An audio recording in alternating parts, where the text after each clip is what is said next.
मुख्यमंत्री पुष्कर सिंह धामी ने national sports day के अवसर पर मुख्यमंत्री खिलाड़ी प्रोत्साहन योजना का शुभारंभ किया। इस योजना से प्रदेश के 14 से 23 वर्ष के 2600 खिलाड़ी लाभान्वित होंगे। योजना के तहत प्रत्येक खिलाड़ी को प्रति माह 2-2 हज़ार रुपये की छात्रवृत्ति एवं खेल संबंधी उपकरण लेने के लिए प्रति वर्ष 10-10 हज़ार रुपये प्रदान किए जाएंगे। देहरादून में आयोजित कार्यक्रम में मुख्यमंत्री ने कुछ खिलाड़ियों को 2-2 हज़ार रुपये का चेक प्रदान कर योजना का शुभारंभ किया। पूर्व भारतीय हॉकी प्लेयर मेजर ध्यानचंद के जन्म दिवस और राष्ट्रीय खेल दिवस के अवसर पर देहरादून के सर्वे चौक स्थित IRDT सभागार में कार्यक्रम का आयोजन किया गया था। इस कार्यक्रम में मुख्यमंत्री पुष्कर सिंह धामी, खेल मंत्री रेखा आर्या, विधायक खजान दास और देहरादून के मेयर सुनील उनियाल गामा मौजूद रहे। इस कार्यक्रम में मुख्यमंत्री ने राष्ट्रीय अंतर्राष्ट्रीय स्तर पर प्रदेश का नाम रोशन करने वाले खिलाड़ियों को चेक देकर सम्मानित किया। राष्ट्रीय खेल दिवस है। इस राष्ट्रीय खेल दिवस के अवसर पर मुख्यमंत्री खेल प्रोत्साहन योजना आज प्रारंभ की गई है और इसके साथ साथ जो हमारे उत्तराखंड के खिलाड़ियों के लिए दैनिक भोजन भत्ता जो 250 रुपये था उसको बढ़ाकर 480 रुपये प्रतिदिन करने का भी हम लोगों ने आज निर्णय लिया है।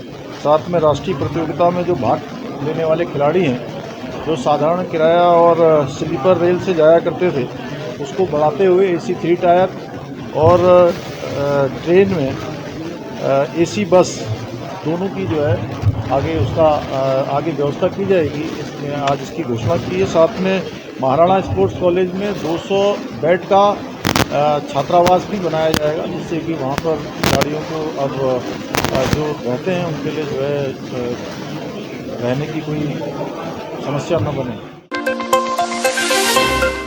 सनातन धर्म में रक्षाबंधन के त्यौहार का एक विशेष महत्व है। यह त्यौहार भाई बहन के प्यार का प्रतीक है। इस दिन एक भाई अपनी बहन की रक्षा का संकल्प लेता है। यह त्यौहार सावन माह की पूर्णिमा को मनाया जाता है, लेकिन इस बार रक्षाबंधन पर्व पर भद्रा का साया पड़ने के चलते दुविधा की स्थिति है कि राखी किस समय बंधवाना उचित रहेगा, क्योंकि भद्रा काल में राखी बांधना अशुभ माना जाता है। इस बार यह त्यौहार 30 अगस्त बुधवार के दिन मनाया जा रहा है, लेकिन इसी दिन पर्व पर भद्रा का साया भी है। ऐसे में ज्योतिष आचार्य गंगाधर बलूनी के अनुसार शुभ मुहूर्त में राखी बंधवाना उचित रहेगा। पूर्णिमा 30 अगस्त को 10:59 पर शुरू होगी, जो 31 अगस्त सुबह 7:06 तक रहेगी, लेकिन 30 अगस्त को भद्रा का प्रभाव भी रात 9 बजे तक रहेगा। होली के पर्व को और रक्षाबंधन के पर्व को कभी भद्रा में नहीं मनाना चाहिए। अति आवश्यक स्थितियाँ हों, कोई अति आवश्यक स्थितियाँ हों, तो आप इससे भद्रा के जो कुछ काल है उसमें आप कर सकते हैं। कुछ काल 30 यानी भद्रा हमारी रक्षाबंधन 30 तारीख को ही स्पष्ट है। 31 तारीख की भ्रांति बिल्कुल न पालें, क्योंकि 31 तारीख को पूर्णिमा में जो प्रतिपदा युक्त पूर्णिमा होती है उसमें करने में दोष होता है।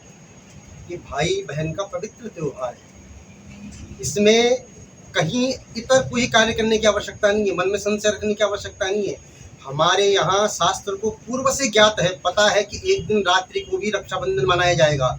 इसलिए कहा, निर्णयामृत कहता है कि तत् रात्रो वापी, जिस दिन रात्रि को भी हो तो भी कुरिया, तब भी करो आप, जिस दिन रात को है।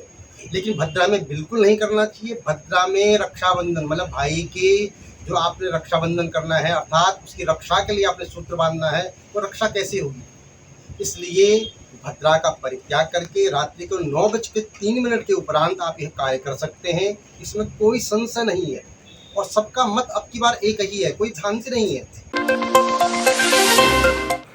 मुख्यमंत्री पुष्कर सिंह धामी से सचिवालय में सचिव सूचना प्रौद्योगिकी श्री शैलेश बगौली एवं निदेशक ITDA श्रीमती नीतिका खंडेलवाल ने भेंट की। इस अवसर पर राज्य की सूचना प्रौद्योगिकी विकास एजेंसी को इंदौर में आयोजित 26वीं ई-गवर्नेंस कॉन्फ्रेंस में अपनी सरकार पोर्टल को नेशनल ई-गवर्नेंस अवार्ड 2023 के साथ प्रदान किए गए रजत पदक एवं ट्रॉफी मुख्यमंत्री को भेंट की।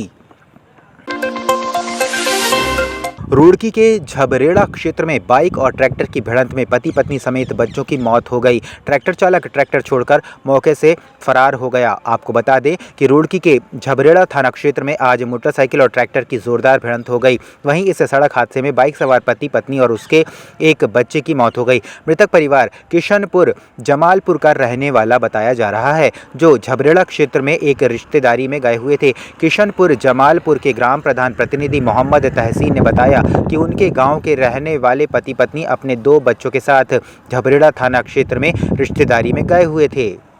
ये पति पत्नी अपने बच्चों के साथ रिश्तेदारी में गए थे झबरेड़ा थाना क्षेत्र में।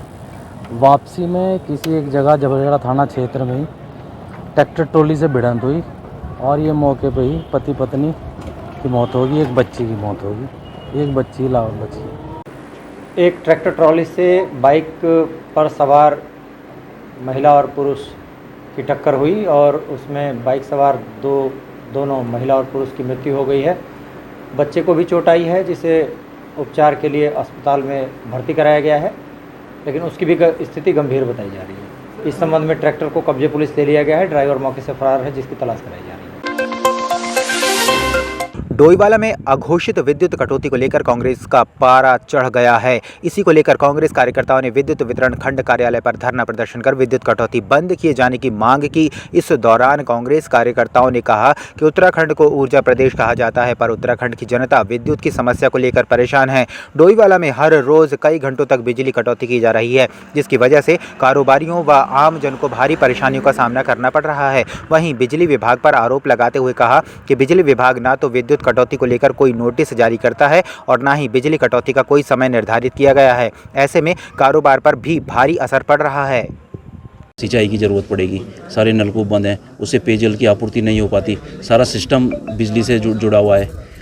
अगर इन्होंने रोस्टिंग करनी है तो उसका एक टाइम फिक्स कर दें, 2 घंटा रोस्टिंग कर दें, उसमें अखबार में निकाल दें, तो कम से कम हर किसान, हर जो भी मजदूर है वो उसी हिसाब से चलेगा।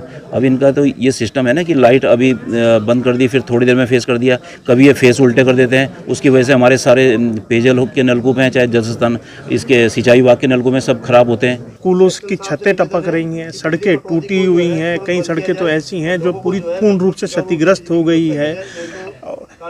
हर तरीके से त्राहिमाम इस क्षेत्र में मचा हुआ है और विधायक यहाँ पर नहीं है। विधायक राजस्थान में घूम रहा है, तो बड़ा अफसोस होता है। तो मैं प्रेस के माध्यम से इस डोईवाला क्षेत्र के विधायक को भी कहना चाहूँगा कि इस समय जनता को आपकी ज़रूरत है, अधिकारी आप ही की सुनेंगे। हम लोग तो एक आवाज़ के रूप में, हमारे जितने कांग्रेस के साथी, हम आवाज़ के रूप में लोगों की समस्याएं उठा रहे हैं, लेकिन उसका समाधान आपके द्वारा होना है। तो आप कृपा करके इस डोईवाला क्षेत्र की जनता के बीच में उनकी सुने और उनकी समस्याओं का।